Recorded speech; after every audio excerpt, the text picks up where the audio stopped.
essa aula, mas a minha aula foi aqui do Rio de Janeiro. Talvez eu faça uma em São Paulo também. Mas eu já dei aula do intensivo, se eu não me engano, tá? É tanta aula que a gente já fica meio doido. Mas, se eu não me engano, foi um aulão até o sábado todo.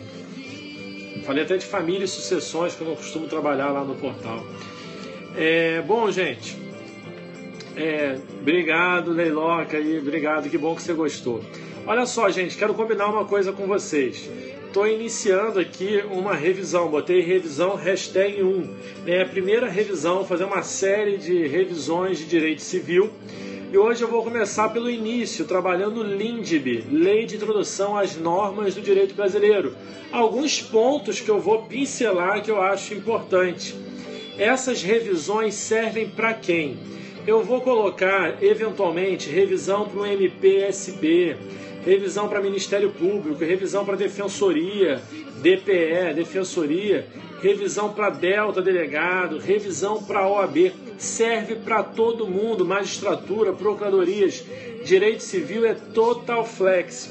Quando tiver um ponto específico, eu vou ressaltar, olha, quem está fazendo prova do OAB, atenção, olha, quem vai fazer Ministério Público. Mas, basicamente, gente, direito civil é total flex. O que pode cair para a Defensoria, pode cair para o Ministério Público, pode cair para a OAB e pode cair para a magistratura, tá certo? Então, vamos trabalhar pontos extremamente importantes. Então, eu quero que você fique ligado comigo daqui para frente. Eu vou basicamente fazer periscope sobre revisão, eventualmente um periscope sobre dicas de estudo e, no máximo, diferente, periscope trabalhando uma questão de prova ou uma jurisprudência específica. Então são esses formatos que eu vou estar sempre entrando aqui. Se você já não me segue, vai ficar sabendo como funciona. Mas vamos ficar um tempo aqui nessas revisões. Eu vou tentar pelo menos todo dia, um pouquinho, rapidinho entrar. Não vou marcar hora para as revisões, simplesmente porque eu não tenho o menor controle do horário que eu consigo entrar. Mas você pode assistir tanto ao vivo, você vai receber sua notificação, como na reprise, tá certo? Então vamos lá, gente, vamos começar. Vou abaixar o som aqui, Bob Dylan tocando. Vamos lá. Gente, quem não compartilhou, compartilhe agora. Seja bem-vindo aí, Marcinha, que entrou, acho que saiu e entrou de novo. Bom, vamos lá. Lei de Introdução às Normas do Direito Brasileiro. Eu quero trabalhar 3 aspectos com vocês. Primeiro, a diferença de vigência e vigor. Segundo, quero trabalhar com vocês a revogação das leis. E terceiro, quero trabalhar com vocês a ideia de repristinação e sua diferença para o efeito repristinatório. Repristinação e efeito repristinatório. Tudo da maneira que pode cair em prova. Num próximo vídeo eu vou trabalhar um aspecto especial, que é o direito intertemporal, também previsto na LINDB, tá ok? Vamos lá. Nesse vídeo de hoje, então, 3 assuntos: diferença de vigência para vigor, analisar a questão da revogação das normas e a repristinação e efeito repristinatório. Bom, vamos começar pelo conceito de vigência. Vigência é a existência da norma. Quando eu digo que uma norma é vigente, significa que ela já existe. E apesar de existir divergência no direito constitucional, eu posso afirmar sem sombra de dúvida que uma vez publicada, a norma já é vigente. Há dúvida se em momentos anteriores à publicação ela já ganharia vigência, mas certamente não há dúvida que com a publicação a norma já é dotada de vigência, tá certo? Anotem esse conceito aí. Grande professor Kleber Barros, lá do portal F3 aí, compartilhando com seus seguidores, muito obrigado. Sigam o professor Kleber Barros aqui também, sempre com dicas precisas, tá certo, gente? Obrigado aí, meu amigo. Grande abraço para você. Então, gente, como eu dizia aqui, a vigência se dá com a publicação. E qual é a diferença de vigência para vigor? Veja, vigência é a existência da norma e vigor é a capacidade da norma de produzir efeitos. Vigor é a capacidade da norma de produzir efeitos. Então veja, quando uma norma já é vigente, não necessariamente ela é dotada de vigor. Vai depender da situação. Uma norma pode dizer, né, no seu texto a seguinte coisa: esta lei entra em vigor na data de sua publicação. Aí nós temos, de maneira coincidente, vigência e vigor na mesma data. Mas pode ser que a lei traga um prazo de vacatio legis. A vacatio legis é o período de tempo compreendido entre a publicação, a vigência da norma e a sua entrada em vigor. Então, uma norma pode dizer: essa lei entra em vigor em 90 dias. Então, haverá um prazo de 90 dias de vacatio legis. Nesse caso, vigência não será coincidente com o vigor. Tá certo? Obrigado aí, chanceles, né? Não consegui ler, o pessoal da Emerge na área, muito obrigado pela presença. Então, gente, veja só, quando a gente trabalha dessa maneira, você percebe que uma norma pode ser vigente, mas não ter vigor ainda, ou seja, ela não tem a capacidade de produzir efeitos. Mas, quando uma norma, todo mundo está travando para todo mundo, está travando só para mim, gente? Por favor, me ajudem aí. Está travando para todo mundo ou só para mim? Ou só para mim não. Está travando só para colega aí que avisou. Me deem um feedback aí me dizendo se está travando para todo mundo. Vamos ver se voltou. De repente começou a dar uma piscadinha aqui, eu também fiquei na dúvida. Ninguém me respondeu. Está todo mundo aí com a mão longe do... Tá travando, parou de travar, beleza, tudo jóia agora. Gente, às vezes trava para um, não trava para outros, né? Então, vamos ver, se voltar a travar, vocês me avisem. Bom, então, veja só, você entendeu que vigência é a existência da norma e vigor é a capacidade da norma de produzir efeitos. A norma pode entrar em vigor na mesma data em que ela é publicada, ou seja, ela terá vigência e vigor no mesmo dia, ou ela poderá ter um prazo de vacatio legis. O importante é, quando a norma não disser expressamente quando ela entra em vigor, o que você vai marcar na prova? A lei entra em vigor 45 dias após a sua publicação. Se a norma não trouxer um prazo de vacatio legis, se ela nada disser sobre quando ela entra em vigor, ela entrará em vigor na data de sua, em 45 dias após a sua publicação, no território brasileiro. Por quê? Em território estrangeiro, quando a lei puder ser aplicada, ela entrará em vigor 3 meses após a sua publicação. Isso quando a lei não trouxer um prazo de vacatio legis e nada disser quanto à sua entrada em vigor. Cuidado, são 45 dias após a publicação em território nacional e 3 meses em território estrangeiro. Não são 90 dias. Isso está lá no artigo 2º, tá, da Lei de Introdução às Normas do Direito Brasileiro. E aí, o que eu queria que vocês observassem comigo, né? Você entendeu isso? Agora, uma lei, ela é vigente até quando? Quando que uma norma perde a sua vigência? A norma perderá a sua vigência quando outra norma, né, a revogar. Então, a revogação é o modo pelo qual uma norma perde a sua vigência, deixa de existir. E olha só o que vai dizer, né, o artigo 2º. Não se destinando a vigência temporária, a lei terá vigor até que outra modifique ou a revogue. Então, uma lei será vigente até que outra modifique ou a revogue. Nós temos a revogação como um gênero, que comporta 2 espécies. A abrogação, que é sinônimo de revogação total, e a derrogação, que é sinônimo de revogação parcial. Então, veja, uma norma pode ser revogada totalmente, abrogada, ou derrogada. Ela pode ser revogada parcialmente, modificada, né, em parte dela. Então, essa é uma noção importante. Uma lei só perderá a sua vigência quando outra a revogar. Tá? Beleza? Daqui a pouco eu vou fazer uma pergunta sobre isso. Mas, olha só. O que eu quero que vocês percebam? A revogação ela pode ser expressa ou tácita. A revogação expressa se dá quando a própria lei nova diz que está revogando uma lei anterior, expressamente. Mas a revogação também poderá ser tácita, quando a lei nova tratar inteiramente da matéria tratada na lei anterior, ou for com ela incompatível.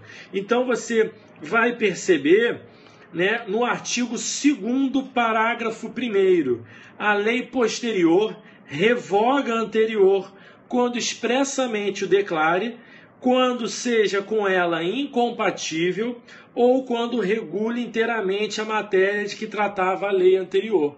Daqui a pouco eu vou dar a pergunta faixa preta de prova, que gente que está estudando para magistratura acha fácil isso e erra na hora da prova. Então, fique esperto aí, pessoal da magistratura, da OAB, da Defensoria, do Ministério Público, porque parece fácil, eu estou só preparando terreno aqui para mostrar o que é difícil. E aqui chegamos num ponto já, né? Lei geral revoga a lei especial ou lei especial revoga a lei geral? Veja, muito cuidado aqui com relação a isso. Por quê? Quando o parágrafo 2º do artigo 2º diz assim: a lei nova que estabelece disposições gerais ou especiais a par das já existentes não revoga nem modifica a lei anterior. Tem muita gente que grava que lei especial revoga a lei geral, ou lei geral revoga a lei especial. Não é assim, não. O que você tem que ver é o seguinte: nem a lei geral, nem a lei especial vão revogar nem modificar nada, a não ser que ela expressamente diga que vai revogar, ou seja incompatível com a lei anterior, ou trate inteiramente da matéria. Então não há que se pensar, uma lei especial revoga a lei geral revoga a lei especial. Não. Você tem que analisar o critério que eu falei para você. Revogação só acontece de maneira expressa, quando a lei nova expressamente disser, ou quando a lei nova tratar inteiramente da matéria tratada na lei anterior, ou for com ela incompatível. Não importa se é lei geral ou se é lei especial. Tá certo? Por exemplo, o Código Civil de 1916 estava em vigor, quando em 1990 entrou em vigor o Código de Defesa do Consumidor. O Código de Defesa do Consumidor revogou o Código Civil 16? Não. O Código de Defesa do Consumidor era uma lei especial que regulava apenas relações de consumo. Em 2002, e entrou em vigor em 2003, o Código Civil de 2002. Que é lei geral. Revogou o CDC? Não. Por quê? Porque não disse expressamente, porque não tratou da matéria do CDC e nem é incompatível com ele. É esse o critério que você tem sempre que estabelecer e às vezes as pessoas confundem na prova. Então marque aí o parágrafo 2º do artigo 2º da LINDB para ler e reler, porque ele cai sempre em prova. Tá certo? E aí, o que eu quero que vocês pensem comigo aqui? Essa questão, né, de lei nova, lei posterior, ela sempre causa aí uma celeuma, digamos assim, né? Sempre causa uma dúvida. Quer ver um exemplo, né, que eu acho importante você estabelecer, que é a seguinte.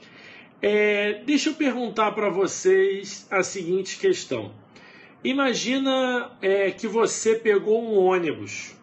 Você vai para o seu trabalho, para o seu curso preparatório e pega um ônibus. Me respondam, que contrato você está celebrando quando ingressa no coletivo, no ônibus? Qual o contrato que você está celebrando? Vamos aí, podem participar, gente. Qual o contrato que vocês estão celebrando quando vocês entram no ônibus?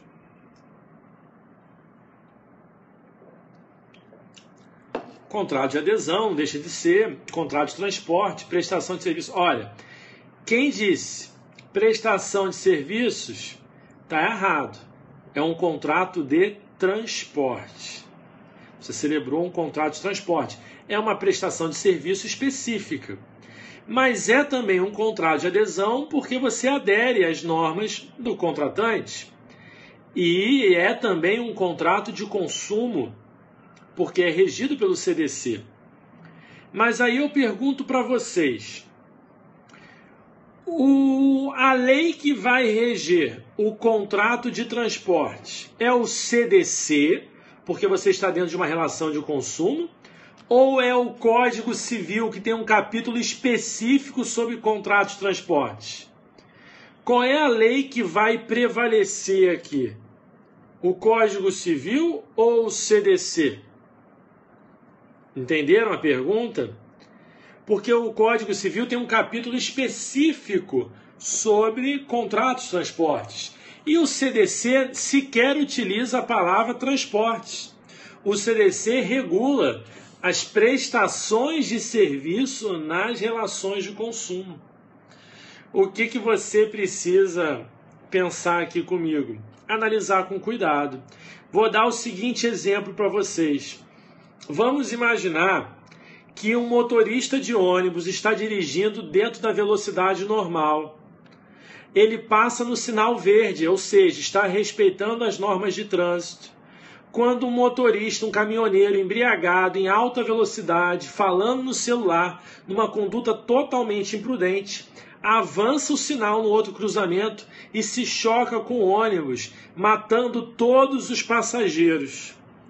Eu pergunto para vocês, as famílias dos passageiros podem processar a empresa de ônibus e vão ganhar essa ação? Ou o ônibus ou a empresa de ônibus pode alegar que foi um fato de terceiro, que ela não tem culpa no acidente? E aí, o que vocês acham? Óbvio que o motorista de ônibus estava fazendo tudo certo, mas um caminhoneiro imprudentemente dirigindo embriagado. Veja, o Código de Defesa do Consumidor vai dizer no artigo 14 que o fornecedor de serviços responde objetivamente, ou seja, independente de culpa, pelos danos causados aí aos consumidores. Mas o parágrafo 3º vai dizer: o fornecedor de serviços só não será responsabilizado quando provar culpa exclusiva do consumidor ou de terceiro. Ou seja, dentro da responsabilidade objetiva, o CDC diz que ele pode apresentar uma excludente do nexo causal, apresentar um fato de terceiro, dizer que não foi a ação da empresa de ônibus que causou o dano, foi a ação de um motorista embriagado. E aí, tá certo isso? Não, porque o CDC é genérico. Isso se aplica para as relações de consumo em geral. Mas você precisa também aplicar o Código Civil, porque o Código Civil ele é especial em relação a contrato de transportes. Então, muita gente aí respondeu errado, uma questão que é do nosso dia a dia. Você poderia sofrer um dano e não saber se tem ou não tem direito. Olha que grave. Então, gente, você tem que fazer o quê? Você vai lá no capítulo de contrato de transporte, artigos 730 e seguintes do Código Civil. E você vai perceber o seguinte, artigo 734. O transportador responde pelos danos causados às pessoas transportadas e suas bagagens, salvo motivo de força maior. Artigo 735. A responsabilidade contratual do transportador por acidente com passageiro não é ilidida por culpa de terceiro, contra o qual tem ação regressiva. Então vejam que importante você entender isso. O CDC é a lei especial no que tange o contrato de consumo. E o CDC diz que o fornecedor de serviços responde objetivamente, mas podendo não responder se provar o fato de terceiro. Mas o Código Civil é especial no que tange contratos de transporte e diz que no contrato de transporte existe uma cláusula de incolumidade. O transportador irá responder pelos danos causados aos passageiros independentemente, de existir um fato de terceiro. Não cabe alegar fato de terceiro, artigo 735. Então a empresa de ônibus vai ter que pagar a indenização para todas as famílias das vítimas e, em regresso, buscar do caminhoneiro que causou o acidente. Isso daí é um verdadeiro diálogo das fontes que nós fizemos. Por quê? Os métodos tradicionais de conflitos de lei no tempo não resolvem. Lei posterior revoga a lei anterior. Não pode o Código Civil de 2002 revogar o CDC, porque ele não fez de maneira expressa e nem tácita. A lei geral revoga, não dá para saber. O Código Civil é uma lei geral, mas é especial com relação a transportes. O CDC é especial em relação ao consumo.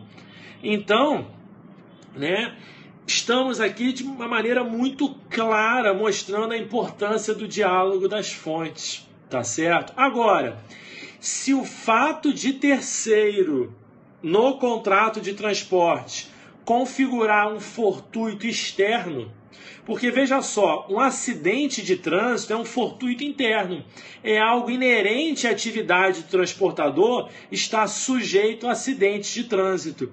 Nós temos aí um risco do negócio, do empreendimento, mas tem situações que são externas, que estão fora da área do risco assumido, que são alheios à atividade prestada. Então, já aconteceu aqui no Rio de Janeiro, um ex-namorado, por vingança, entrou no ônibus e atirou ácido no rosto da ex-namorada. Ela pode pleitear uma indenização da empresa de ônibus? Nesse caso, não, porque foi um fato de terceiro doloso, que configura um fortuito externo, não tem nada a ver com a atividade do transportador, diferente do exemplo anterior, que acidente de trânsito é inerente à atividade de transportes. Uma bala perdida dentro do ônibus, um assalto dentro do coletivo, em regra, não haverá responsabilidade, porque é alheio à atividade do transportador. Salvo no caso de assalto, se o transportador parou fora do ponto e os bandidos entraram. Entendimento da jurisprudência. Viram quanta coisa a gente trabalhou aqui? Numa aula simples, que você teria ali que falar só sobre artigos da Lindbe, é isso que está caindo em prova. Então aproveitem para revisar o conteúdo aqui das nossas explicações, não fiquem só com elas. Vai no seu caderno, vai no seu livro. Então, só para a gente fechar então, porque eu não posso ficar mais tempo. Obrigado aí, Ana, Rosana. Olha só, gente, antes de eu terminar aqui, vocês estão gostando? Compartilhem com seus seguidores aqui no Periscope. Compartilhem com seus seguidores no Periscope. Mas também, quem puder, dá um print. Bota lá no Instagram, compartilhem com seus amigos. Para o pessoal voltar aqui para o Periscope. O pessoal só quer saber de live de Instagram. Eu não gosto muito da live de Instagram. Eu gosto mais do Periscope, tá certo? A bala perdida, depende. O Estado pode ser responsável. Depende. Tem que ter uma atuação estatal. Se for uma troca de tiros entre polícia e traficante, o Estado pode ser responsabilizado. Se não for identificado assim, é uma fatalidade, Tem que processar o traficante, mas aí você não vai encontrá-lo. Bom, me marquem, quando vocês compartilharem, me marquem lá no Instagram também, tá? Para eu saber e depois postar o print de vocês. Para a gente terminar, como eu prometi, repristinação e efeito repristinatório, tá certo? Repristinação e efeito repristinatório. Bom, Veja só, isso está no parágrafo 3º do artigo 2º. Deixa eu só conferir aqui, que às vezes eu esqueço. Parágrafo 3º do artigo 2º. Salvo disposição em contrário, a lei revogada não se restaura por ter a lei revogadora perdido a sua vigência. Então, olha só, muito importante aqui. O que é repristinação? O que é? Não estou dizendo se pode ou não pode. Repristinação ocorre quando uma lei revogada retoma a sua vigência em função da revogação da lei revogadora. Então eu tenho um fenômeno legislativo com 3 leis. Eu tenho a lei A, que foi revogada pela lei B. Aí vem a lei C e revoga a lei B, fazendo com que a lei A, que estava revogada, retome a sua vigência. Então, repristinação é o fenômeno em que uma lei revogada retoma a sua vigência em função da revogação da lei revogadora. Grande Renata entrando na área aí, Renata Falcão, compartilhem com seus seguidores aí também. Olha só, o que eu quero que vocês observem. A repristinação, ela é vedada pelo artigo 2º, parágrafo 3º. Em regra, ela não deve ocorrer, salvo se a lei nova expressamente permitir a revogação. Então, essa lei C, que revogou a lei B, ela vai ter que dizer, olha, ao revogar a lei B, retoma a vigência a lei A. Entenderam a ideia? A repristinação, ela é a exceção, só se a lei expressamente disser. E o que seria efeito repristinatório?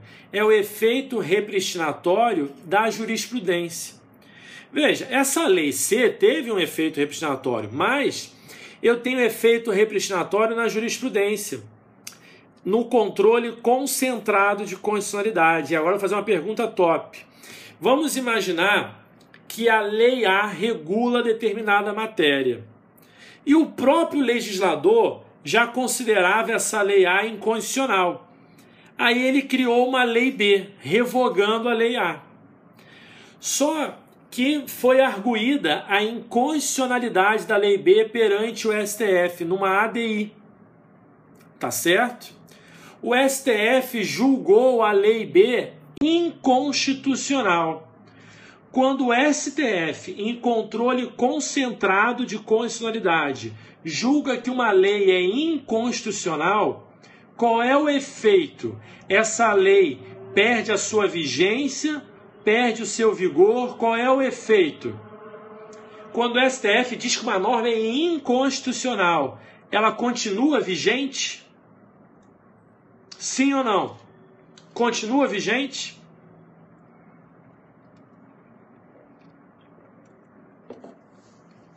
Sim ou não, gente? Vamos lá. Guardando as respostas aí. Não, não. Olha só, gente, vocês não escutaram o que eu falei. Eu não li para vocês no início dessa aula, gente. Olha só, isso daí eu me preocupo muito. Eu vejo tanta gente estudando, aí chega na prova e erra também. Quando você estuda conceito, classificação, para você aplicar no caso concreto. Eu não li para vocês aqui o artigo 2º, não se destinando à vigência temporária, a lei terá vigor até que outra modifique ou a revogue. Eu disse para vocês, uma lei será vigente até que outra a revogue. Lembra disso? Então, eu disse, só uma lei pode acabar com a existência de outra. Como é que vocês dizem para mim agora que a decisão do STF vai retirar uma norma do ordenamento jurídico? Não vai. Só uma lei pode revogar outra. Só uma lei pode exterminar a vigência de outra. Tá certo? A decisão do STF vai declarar a norma inválida. A norma é inválida. O entendimento que se tem no direito constitucional é que é uma declaração de nulidade da lei. Então, essa decisão do STF, em regra, terá efeitos ex tunc. Ou seja, é como se a lei nunca fosse válida, ela nunca poderia ter produzido efeitos. Então a lei perde a sua capacidade de produzir efeitos, mas ela continua existente, até que o Congresso Nacional venha e edite outra norma revogando ela. Mas ela não vai mais produzir efeitos. Qual é a consequência? Quando o STF declara a inconstitucionalidade da Lei B, um dos efeitos da Lei B não era revogar a Lei A? Era.